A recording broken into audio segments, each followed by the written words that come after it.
దానికంటే ముందు ఈ ముచ్చట మనం ముదిగాలే చెప్పినాం. యనుమల రేవంత్ రెడ్డి గారి ప్రభుత్వం అధికారంలోకి వచ్చిన తర్వాత పూర్తి స్థాయిలో కూడా జిల్లాల రద్దు అనేది ఖచ్చితంగా ఉంటుంది. జిల్లాలకు సంబంధించి పరిపాలన కోసం ఏదైతే జిల్లాలను పూర్తి స్థాయిలో కూడా పరిపాలనా సౌలభ్యం కోసం అందరికీ కూడా అందుబాటులో ఉండేందుకు గత ప్రభుత్వం ఏవైతే నిర్ణయాలు తీసుకున్నదో ఆ నిర్ణయాలను పూర్తిగా పక్కకు పెడుతూ వాటన్నింటినీ పక్కకు జరుపుతూ పూర్తి స్థాయిలో కొత్త నిర్ణయాలతో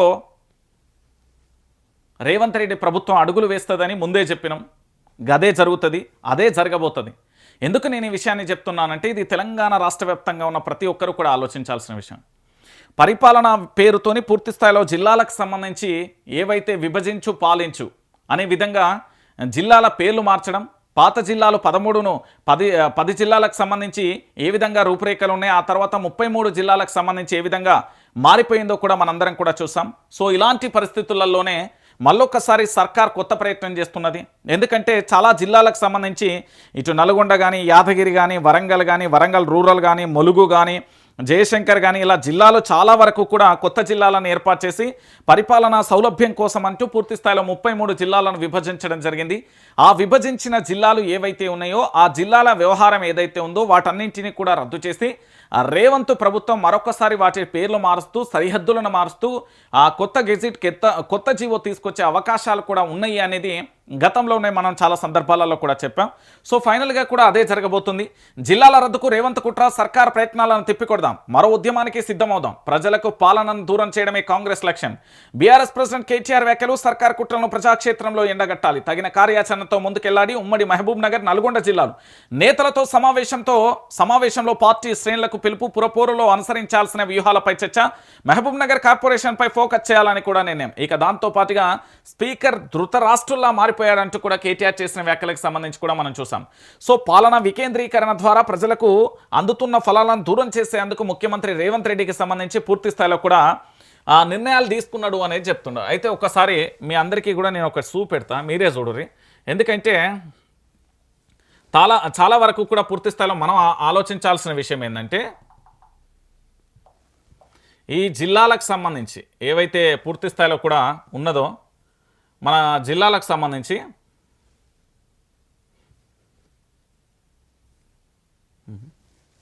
తెలంగాణ జిల్లాలకు సంబంధించి మ్యాప్ ఏది ఒక్క నిమిషం మీ అందరికీ చూపెట్టే ప్రయత్నం చేస్తా. ఒకసారి మ్యాప్కు సంబంధించి కూడా చూడుర్రి. వీళ్ళు ఎట్లా చేస్తారు అంటే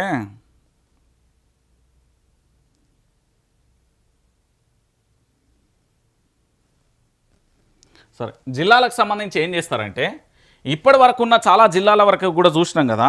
ఆ జిల్లాలకు సంబంధించి ఏమేమి జరుగుతుంది, ఎట్లెట్లుంటుంది అంటే తెలంగాణ రాష్ట్ర వ్యాప్తంగా కూడా జరిగే అంశానికి సంబంధించి ఎట్లుంటుంది ఏం కథ అంటే ఈ జిల్లాలకు సంబంధించి పూర్తి స్థాయిలో కూడా చాలా రకాలుగా కూడా విభజించే ప్రయత్నం చేసిళ్ళు. సో దాంట్లో భాగంగా ఇప్పుడు కొన్ని జిల్లాలను తొలగించే అవకాశం కూడా ఉన్నది అనేది చాలా వరకు వస్తున్న అంశం.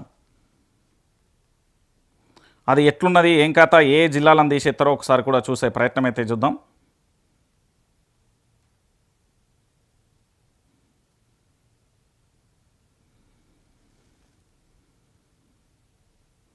సో ఇప్పటి వరకు తెలంగాణకు సంబంధించి 33 జిల్లాలు మీ అందరికీ తెలిసిన విషయమే. దాంట్లో ప్రధానంగా కూడా ఒక్కొక్క జిల్లాకు సంబంధించి చూద్దాం. ఇటు ఆదిలాబాద్ కానీ, కొమరంభీం, ఆసిఫాబాద్ జిల్లా కానీ ఇది కొత్తగా పుట్టుకొచ్చింది. ఇటు మంచిర్యాల కానీ, నిర్మల్ కానీ, నిజామాబాద్ కానీ, జగిత్యాల కానీ, పెద్దపల్లి కానీ, రాజన్న సిరిసిల్ల కానీ, కరీంనగర్ కానీ, సంగారెడ్డి కానీ, మెదక్ కానీ, సిద్దిపేట కానీ, కామారెడ్డి కానీ, హైదరాబాద్, రంగారెడ్డి, మెడ్చల్, మల్కాజ్గిరి, వికారాబాద్, నారాయణపేట్, మహబూబ్ నగర్, నాగర్ కర్నూల్, వనపర్తి, జోగులాంబ, గద్వాల, ఖమ్మం, భద్రాద్రి కొత్తగూడెం, సూర్యాపేట, నల్గొండ, యాదాద్రి భువనగిరి, జనగామ, మహబూబ్ నగర్, వరంగల్, హనుమకొండ, జయశంకర్, భూపాలపల్లి జిల్లా, దాంతోపాటు ములుగు జిల్లా.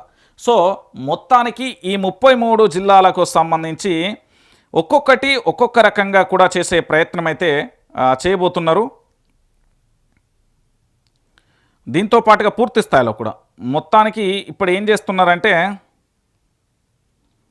ఈ పాత జిల్లాలను కూడా కొన్నింటిని తీసేసే ప్రయత్నం అయితే చేస్తున్నారు. ఒకసారి అవి కూడా చూసే ప్రయత్నం అయితే చూద్దాం. ఎందుకంటే ఏర్పడక ముందుకు అంటే 2016కు ముందు ఉన్న జిల్లాలను ఒకసారి మీ అందరి ముందు ఉంచే ప్రయత్నం అయితే చేస్తా. ఆదిలాబాద్కు సంబంధించి ఒక జిల్లా ఉండే, అయితే ఇక్కడ ఏం జరిగిందంటే ఆదిలాబాద్కు సంబంధించి దాంట్లో ఇంకొకటి కోమరం భీం ఆసిఫాబాద్ జిల్లా పేరు మీద ఇంకొకటి వచ్చింది. దాంతో పాటుగా నిజామాబాద్కు సంబంధించి కరీంనగర్, మెదక్, రంగారెడ్డి, హైదరాబాద్, మహబూబ్ నగర్, నల్గొండ, వరంగల్, ఖమ్మం, ఇవి 10 జిల్లాలు మాత్రమే ఉండే. ఈ 10 జిల్లాలకు సంబంధించి ఇప్పుడు కొత్తగా పుట్టుకొచ్చిన 33 జిల్లాలలో మీరు ఉదాహరణకు చూస్తే కొన్ని జిల్లాలను మనం ఉదాహరణకు చూద్దాం. కేవలం వరంగల్ ఉమ్మడి జిల్లాకు సంబంధించి వరంగల్ వచ్చింది, వరంగల్ రూరల్ వచ్చింది, జయశంకర్ భూపాల్పల్లి వచ్చింది, ములుగు వచ్చింది. ఇక దాంతోపాటు నల్గొండ జిల్లాకు సంబంధించి చూసే ప్రయత్నం చేద్దాం. నల్గొండకు సంబంధించి నల్గొండ, యాదాద్రి భువనగిరి, దాంతోపాటు సూర్యాపేట వచ్చిన పరిస్థితి కనబడుతుంది. ఈ జనగామ జిల్లా కూడా అంతకుముందు వరంగల్లో ఉంటుండే. ఇటు ఖమ్మంకు సంబంధించి భద్రాద్రి కొత్తగూడెం ఖమ్మం జిల్లా వచ్చింది. ఇటు నాగర్ కర్నూలుకు సంబంధించి ఆడ వనపర్తి కానీ జోగులాంబ కానీ మహబూబ్ నగర్కు సంబంధించి, ఇటు వికారాబాద్ నారాయణపేట, ఇటు హైదరాబాద్కు సంబంధించి రంగారెడ్డికి సంబంధించి మెడ్చల్ మల్కాజ్గిరి కూడా వచ్చింది.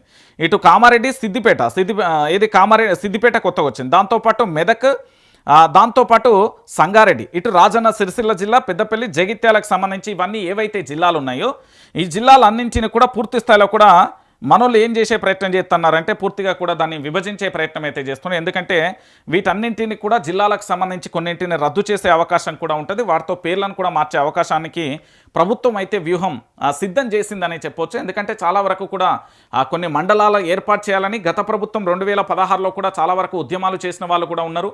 ఎందుకంటే అప్పుడు జాయింట్ యాక్షన్ కమిటీ పేరుతోని తెలంగాణ ఉద్యమంలో ఎంత యాక్టివ్గా ఉండదో అప్పుడున్న సందర్భాలలో చాలా వరకు కూడా కొన్ని మండలాలను ఏర్పాటు చేయాలని ప్రపోజల్ పెట్టడం, అప్పుడున్న మంత్రి కేటీఆర్ కానీ, హరీష్ రావుకు కానీ, కేసీఆర్కి కానీ డిమాండ్లు వినిపించిన పరిస్థితి అయితే కనబడుతుంది.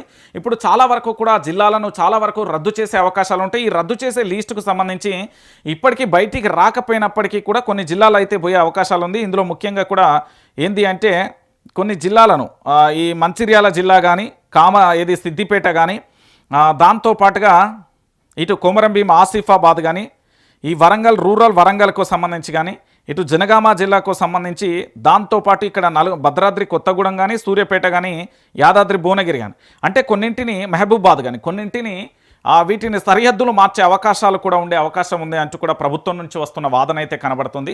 ఎందుకంటే జిల్లాలకు సంబంధించి చాలా వరకు కూడా ఈ జిల్లాలో సరిహద్దు దగ్గర ఉన్నప్పటికీ కూడా వేరే జిల్లాలో కలిసినామని కొన్ని ఆరోపణలు కూడా వినబడుతున్న పరిస్థితి కనబడుతుంది. సో మొత్తానికి ప్రభుత్వం మాత్రం రేవంత్ సర్కార్ మాత్రం ఖచ్చితంగా కూడా జిల్లాల రద్దు అయితే ఖచ్చితంగా ఉంటుంది. ఆ జిల్లాల మార్పు పేర్లను మార్చే అవకాశాలు కూడా ఉంటుంది.